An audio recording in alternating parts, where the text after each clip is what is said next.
Elizabeth sits there, cameras rolling, faces calm. Then one sentence lands, and the air drains out of the room. No yelling, no build-up. One accusation spoken clearly, on camera, and everything stops. This was not reunion, messiness, or playful shade. This was a line crossed, and everyone in that space felt it at the same time. You can see it in the pause. You can hear it in the silence. This was the second when a normal tell-all turned into something heavier. Inside 90 Day Fiancé, the shock hits before names, before details, before anyone decides who feels right or wrong. Your body reacts first. Something serious just happened. Elizabeth does not soften it. She does not walk it back. She does not frame it as a rumor. She speaks from belief. That choice matters. In a room built for drama, this lands different. This is not a complaint. This is not a fight. This is an allegation. And once those words leave her mouth, there is no rewind button. Lauren does not explode. That tells you everything. Her face tightens. Her voice goes cold. Trust breaks in real time. This is not about defending a husband. Yet, this is about exposure. This is about someone saying something on national television that no private conversation can erase later. And this is the moment viewers realized this scene would follow. Everyone long after the episode ended. You can feel production freeze too. The cameras stay up because stopping looks worse. Letting it roll looks dangerous. Silence becomes the only option. This is where reality TV shows its limits. Nobody steps in because nobody knows how. What makes this moment unsettling is not volume. It is certainty. Elizabeth sounds convinced. That conviction is what makes the room uncomfortable. Belief carries weight. Belief sounds like truth once it goes public. The audience does not get footnotes or context in real time. The audience gets a statement and then decides. This is why the shock lands so hard. Accusations change the temperature of everything. Suddenly, this is not about friendship tension or reunion beef. This is about credibility, reputation, and damage that spreads fast and sticks. People watching at home feel it too. Some lean forward, some pull back. Everyone knows this crossed from entertainment into something harder to sit with. And nobody knows yet why Elizabeth chose this moment.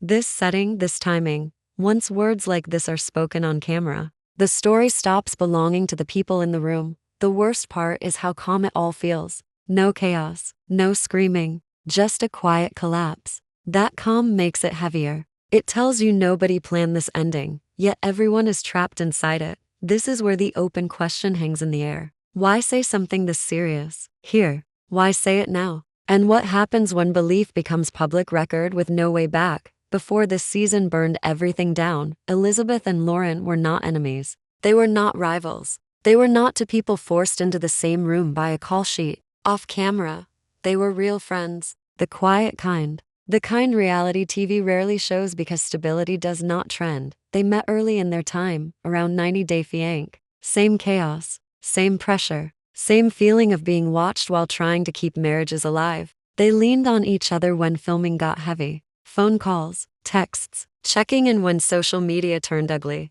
That stuff matters more than viewers realize. Their friendship grew in the gaps between seasons, pregnancies, moves, life stuff. The moments nobody clips for TikTok. That shared history built trust slowly. Not loudly, not performative, just consistent. And in the reality TV world, that kind of bond feels rare. The tone back then felt lighter. Jokes landed. Support looked mutual. When one struggled, the other showed up. Fans noticed. Cast noticed. Producers noticed too. These were two people who seemed grounded in a space built to shake people loose. This is why the fallout hit harder than any shouting match ever could. Be why the time this season rolled around, cracks had already formed. Distance does that. So does marriage. So does motherhood. People change rhythms. Priorities shift. Calls slow down. Messages sit unread longer than they used to. None of this makes anyone bad. It makes them human. Small tensions started stacking. Missed moments, assumptions, feelings not addressed because life stayed busy. The kind of stuff friends tell themselves they will talk through later. Later kept getting delayed. Production stepped in with hope, not chaos. The plan was simple. Sit them down. Clear the air. Give the audience a soft landing after a season full of stress. A healing beat. A reminder that friendship survives reality TV pressure sometimes. Everyone walked into that meeting believing repair was possible. That belief shaped the setup. No defensive walls, no legal warnings, no expectation of damage control. This was supposed to be emotional closure, not emotional fallout. You can feel that intention in the way the scene begins.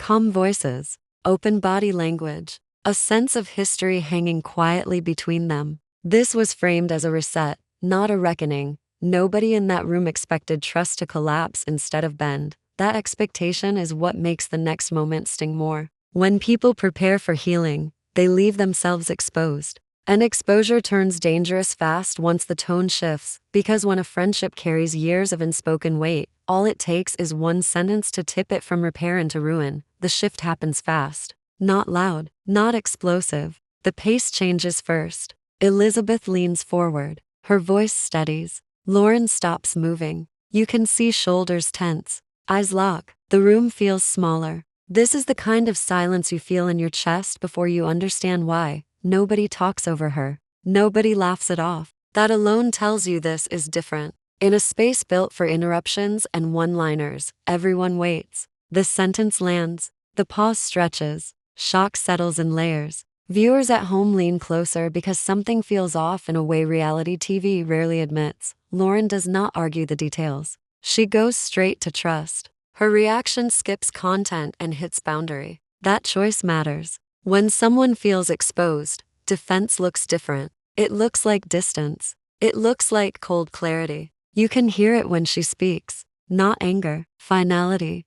Elizabeth reacts too. Her face changes. Confidence flickers. She did not expect this response. She expected discussion. She expected concern. Instead, she gets withdrawal. Emotional whiplash hits both sides. One thought this was protection. The other hears betrayal. Once this moment went public, control left the room forever. Production stays silent. No pause. No redirect. Cameras keep rolling because stopping would raise more questions than answers. This is the trap of televised honesty. Let it play and risk harm. Stop it and look complicit. Either way, damage spreads. What viewers notice next is pacing. Words slow down. Gaps stretch longer. Nobody rushes to fill them. Silence becomes a character. Silence says this crossed into territory nobody rehearsed. Lauren keeps her focus narrow. She talks about trust. Elizabeth keeps circling intent. Two different conversations happening at once. That disconnect widens the gap. Neither feels heard. Both feel wronged. This is the moment the theme locks in. Belief sounds like truth once millions hear it. Intent fades once impact takes over. The audience starts choosing sides before facts even enter the chat. Public opinion fills the space where private repair used to live. The body language says more than dialogue ever could. Arms close. Chairs angle away. Eye contact breaks. This is not escalation. This is retreat. Retreat feels permanent on camera. Ask yourself this and sit with it. When someone believes they are protecting, does intention matter once harm lands in public? To understand why Elizabeth spoke up the way she did, you have to look at her pattern. Not label it. Not judge it, just observe it. She has spent years living inside emotional chaos on television. Explosive arguments, high stress, public scrutiny, a marriage constantly under a microscope inside 90-Day Fiancé. That environment rewires how people read situations. Elizabeth reacts fast when she senses danger. Not physical danger, emotional danger, control, power shifts, raised tension. She has lived inside those moments before. So when she sees behavior that triggers her internal alarm, she trusts her gut. To her, silence feels like complicity. Speaking up feels like care. Timing matters here. This did not come out during a quiet coffee or a private message. This came out when the friendship already felt fragile, when distance had grown, when unspoken resentment sat under the surface. Emotions were already hot. That pressure shortens filters. Elizabeth believed she was protecting someone she loved. In her mind, waiting would make her responsible for staying quiet. That belief does not come from malice. It comes from fear. Fear of missing warning signs. Fear of ignoring red flags she wishes someone had pointed out to her earlier in life. Good intentions do not cancel public damage. Once the words leave your mouth, what complicates this further is her own tolerance for chaos. Years of loud conflict can blur lines. What feels unacceptable to one person might feel familiar to another. That does not make either wrong. It makes perception subjective. And subjective perception turns dangerous when presented as certainty on camera. Elizabeth expected a conversation. She expected concern. She expected empathy. She did not expect immediate shutdown. That miscalculation shook her. You can see it in her face. The moment she realizes this did not land the way she imagined. This is where empathy and accountability collide. Feeling protective does not equal being right. Feeling convinced does not equal being careful. And reality TV does not slow things down enough for nuance to survive. The hardest truth here is simple and uncomfortable. Elizabeth believed she was doing the right thing, and the impact still hurt people she cared about.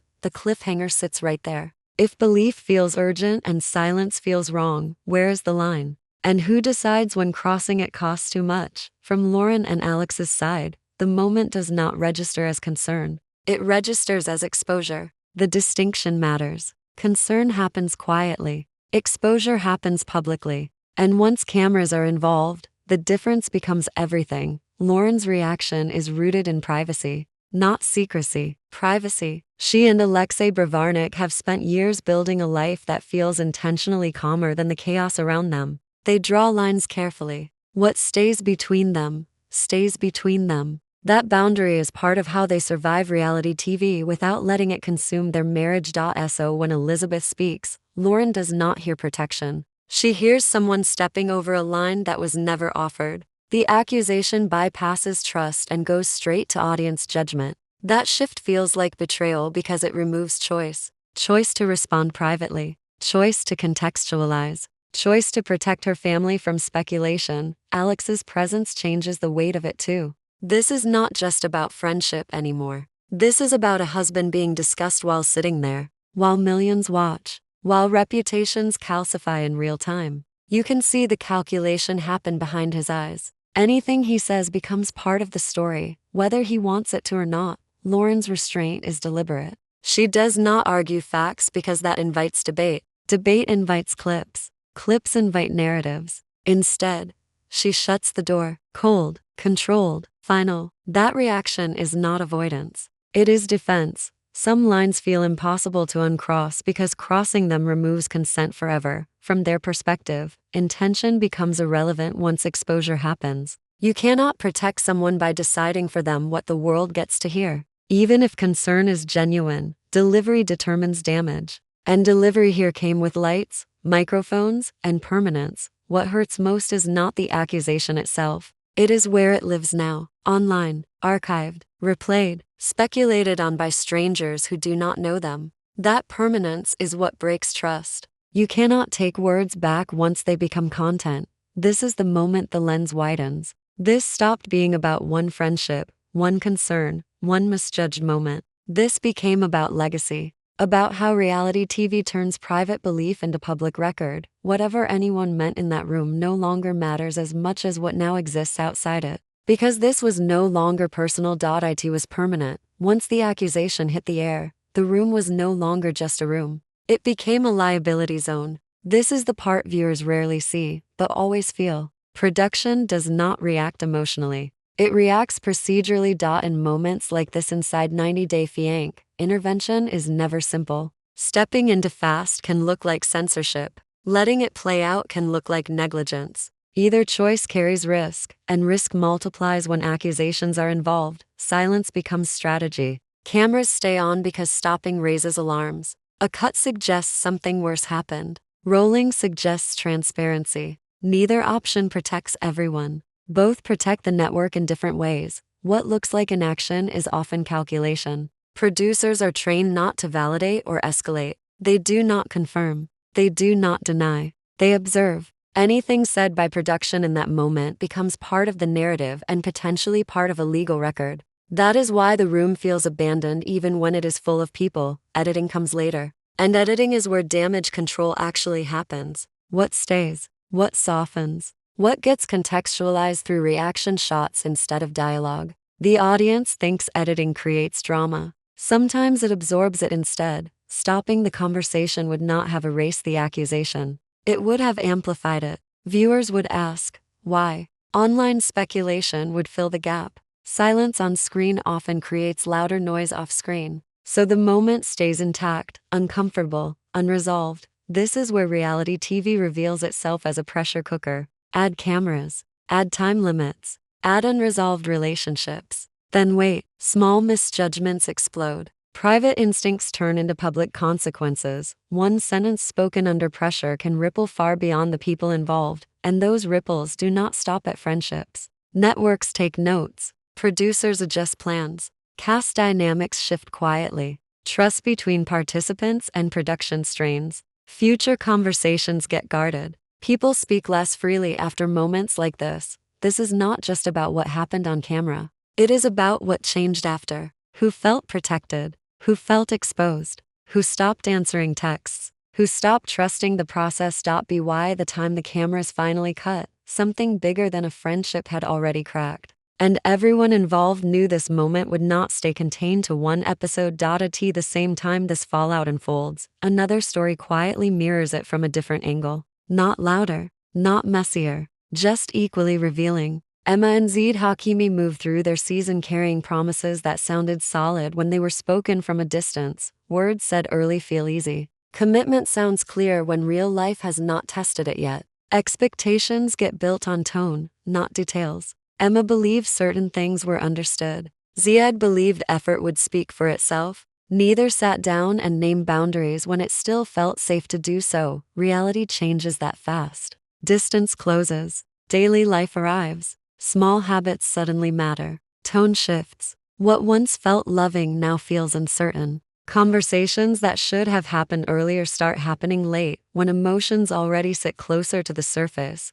This is not about blame. It is about timing. Words land differently depending on when they are said. Promises made too early can turn into pressure later. Silence held too long can sound like avoidance. Once reality hits, you can see the emotional cost build slowly. Confusion instead of confrontation. Disappointment instead of anger. Both people believing they communicated clearly, yet realizing they were never speaking the same language to begin with. Language shapes outcomes long before anyone realizes the story has turned. What connects this to Elizabeth and Lauren is not drama level. It is consequence. In both situations, words carried weight without guardrails. One person spoke urgently. Another spoke optimistically. Neither fully accounted for how those words would live later. Emma and Ziad's tension shows the quieter version of the same problem. Nothing explosive. Nothing headline-worthy. Just the slow erosion that happens when expectations are assumed instead of stated.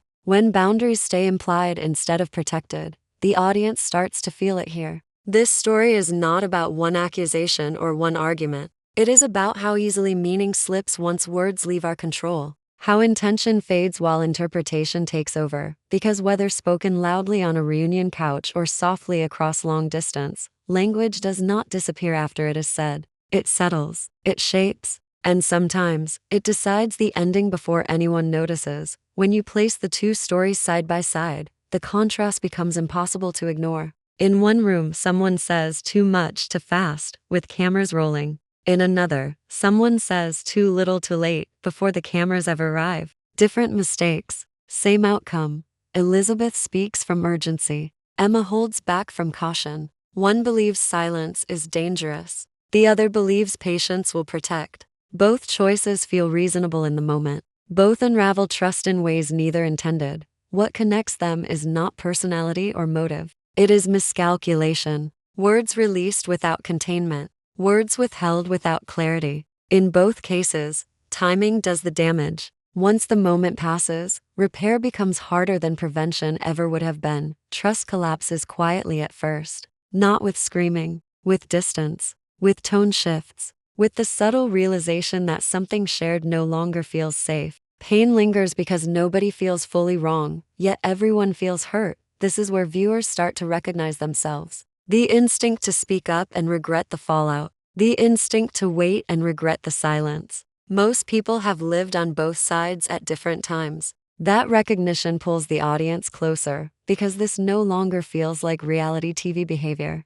It feels human. How many relationships have been damaged, not by cruelty, but by timing no one can take back? The stories echo each other in opposite directions. One explodes publicly, the other erodes privately, but both end with the same question hanging in the air. Could this have ended differently if the words had landed sooner, later, or somewhere else entirely? What makes this tension linger is that there is no clean villain, just people acting on instinct, shaped by fear, hope, and experience. And once trust fractures, even good intentions struggle to survive the aftermath. The audience senses what is coming next, because recognition creates unease, and unease pulls attention forward toward consequences that cannot be undone. Once the episode airs, the story no longer belongs to the people who lived it. It belongs to the audience. And audiences do what they always do. They choose sides. Social feeds split fast. Some defend Elizabeth for speaking up.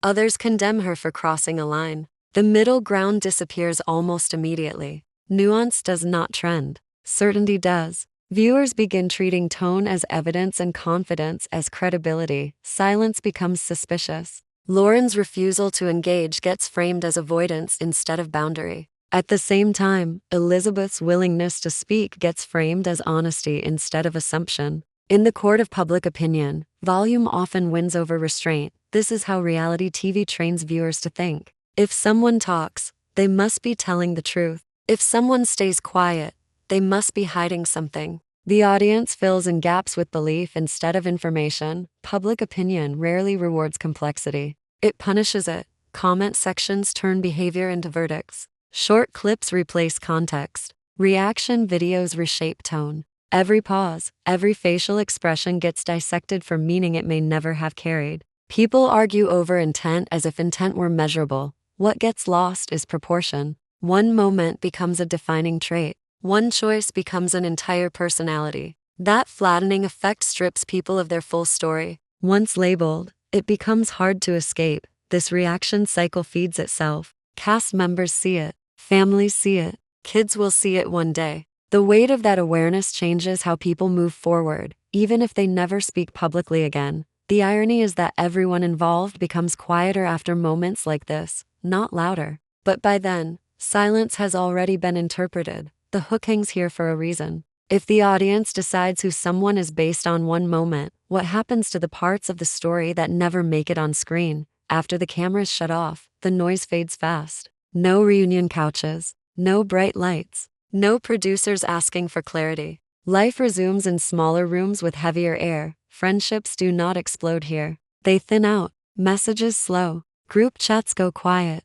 Invitations stop coming. People choose distance without announcing it. That distance hurts more than any argument. Elizabeth returns to a world where intent no longer matters. Every explanation sounds defensive. Every apology feels incomplete. Even allies tread carefully, unsure which version of the story the public accepted. Lauren and Alex move differently too. Trust feels exposed. Privacy feels fragile. Normal moments carry tension because strangers now hold opinions about their home. Silence turns into a form of protection, not guilt. Work conversations change tone. Opportunities pause. Nobody says why. People say timing feels off. That uncertainty lingers. Reality TV fame fades. Reputation lasts longer. This is where words keep working long after voices stop. Nobody wins here. No dramatic payoff arrives. No final speech fixes things. The cost shows up in small decisions made every day.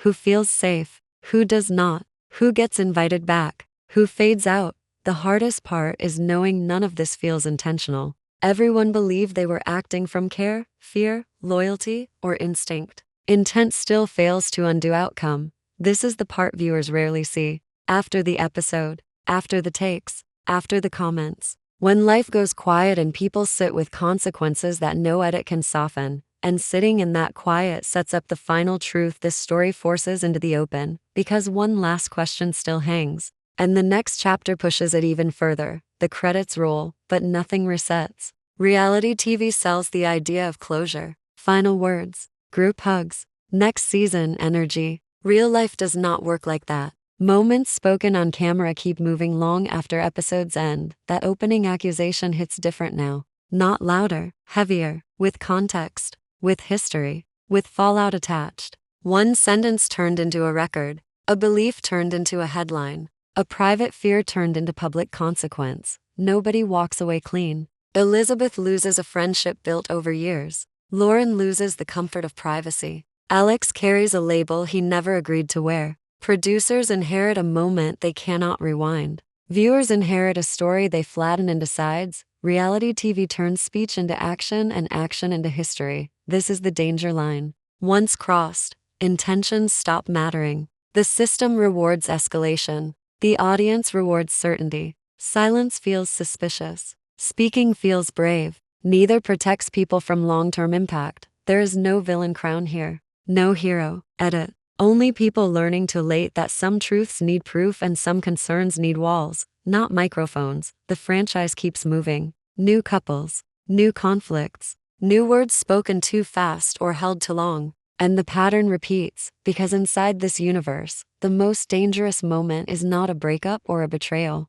It is the second someone decides to say something out loud without knowing who will carry it forever, and the next story proves it again. When another sentence inside this franchise changed everything in a way nobody expected.